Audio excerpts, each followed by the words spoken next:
22 years old, and here's what I've learned in life so far. Number one is you have to go for it. It doesn't matter what it is, whatever you want to do, whatever makes you happy, you gotta go for it. If you don't know what that is, try things, learn about the world and be curious and find what makes you happy. And then just go at it. There's always a way to make a living doing practically anything. The other thing is, there's no amount of preparedness, schooling, learning, planning that's going to get you ready for what you want to do. The reality is having a plan doesn't matter. The goal matters, but your plan will always change. Whatever you think your plan is, it's not going to be the plan. And, you're just going to have to learn from mistakes and go all in. And the best way to learn the things that get you to your goal is to just go and do it. Because everyone's different. If you ever listen to successful people, they all have some saying. They all have some, thing that works for them. This is the key to success. But that's what worked for them. And that's not going to work for the next person. And, everyone has different opinions. So the reality is we're all different. And the only way to really learn is to learn about yourself and not about what other people are doing. Another thing is, if you ever listen to sort of the advice from 50, 60, 70-year-olds, just older people in general, they all say, one of the biggest differences is they stop caring what people think about them. And so that's something I try and incorporate in my life because, I'm not 100% there, and I don't know if that ever happens, I guess. Maybe some people are like that, I don't know. But, the quicker you can let go of just what people think, the better, because it doesn't really matter at all. No matter what it is, because probably if you're thinking it, someone else is thinking it, and, just speak up. And the other thing is, we have no idea about the complexity of the world. You don't even know what's real, what's not real, what's going on.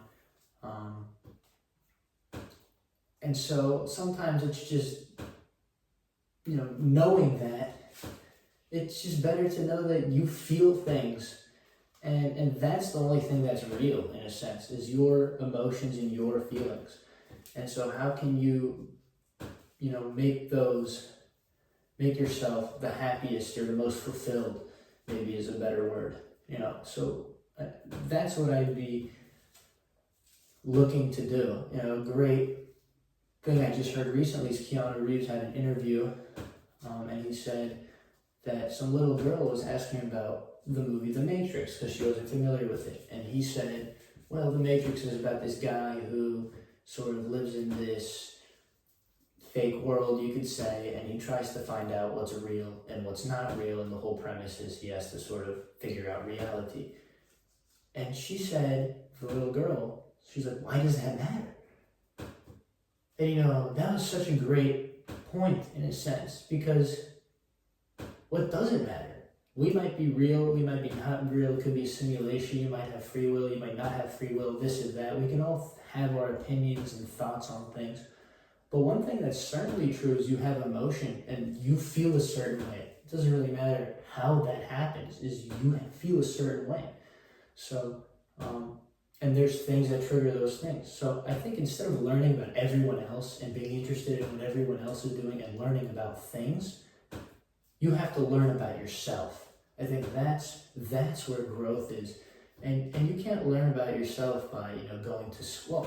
You can, but not in the way that it's sort of presented. There's, like I said, school, education, all that stuff, whatever, even having a plan for something, that's not what's going to get you there. It's going to be doing things. It's going to be doing things that get you there. Because every time you face a challenge, you sort of, you grow, as they say, and it's like a cliche. But I think you can't really find out anything about what's right for you until you start doing things. Because every goal, every accomplishment, you find out something more about yourself that you're capable of doing or not capable of doing. and sort of you set the tone and you make your decisions. And so there's no point in being honestly thinking about anything else. Another sort of example of this is the actor, I don't even know his name, but Mr. Bean, funny enough, said something. I think he was quoting Charlie Chaplin, I don't remember, but he said something along the lines of, life up close is a tragedy and from afar is a comedy. And I think that's a really good point, because we look at specific moments as stressful or tough to overcome, whether it's something small like, giving a speech in class, or having to take a penalty in a game, or showing up to a tryout, or you have a test, or you want to talk to that girl, whatever it is. It might be the biggest obstacle in that moment, but when you look at it maybe even 10 minutes later, or an hour later, a day later, or a year later, 10 years later, you'll probably look back at it and either A, not remember it, and if it is something you'll remember, it's something you'll probably laugh at, or think it's funny, and this and that. So if that's the case, why not look at those stressful moments as a comedy? Because if you know that the whole is going to be sort of not near as bad as the moment right now that's stressing you out or making you worried, well then you should keep that in mind during that moment, during that feeling of stress, during that feeling of hardship, whatever it may be, and understand that it's going to get better. And I think sometimes when you have that perspective, it allows you to push yourself out of your comfort zone, because you're like, oh, it doesn't really matter. This doesn't matter. That doesn't matter. And I'll laugh at it. And it kind of goes back to the thing of just doing things, because when you keep yourself in a bubble, when you keep yourself, trying to just learn about stuff, and what I mean by learning is, like sort of planning and preparing, and it's like, you'll never know what it takes until you get there. And so the more you can hit those opportunities, the quicker you can get to your goals, or maybe surpass your goals, whatever it is. I'm about to give a very funny example. I think about this sometimes. Might be kind of stupid, but let's say you're a guy looking for the girl of your dreams, and you're shy, maybe. You could maybe find one girl that approaches you, or a couple of girls, or whatever. But what if you asked every single pretty girl you saw,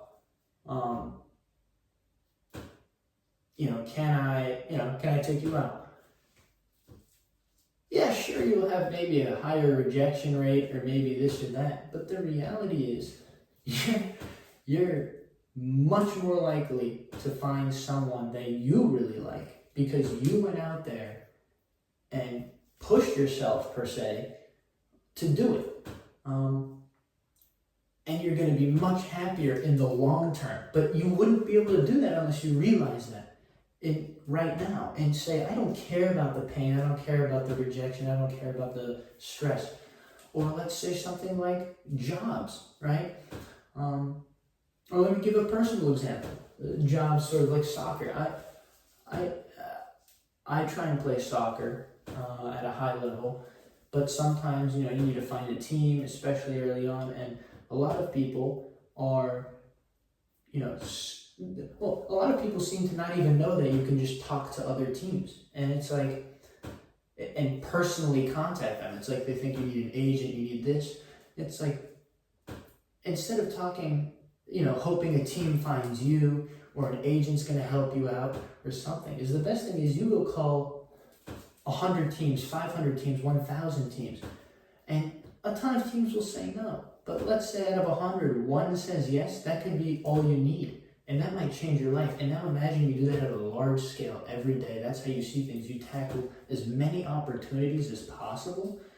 You're going to find a lot more success than the guy who sort of is planning and thinking about how he's going to get there. Because even if he's smarter than you, the guy who's smart can plan and think all day, but the guy who goes and does things, he's just going to learn exactly what to do all the time from experience. And that's the best sort of, I think, way to become successful, is to just go out there and do what's right, what feels right for you.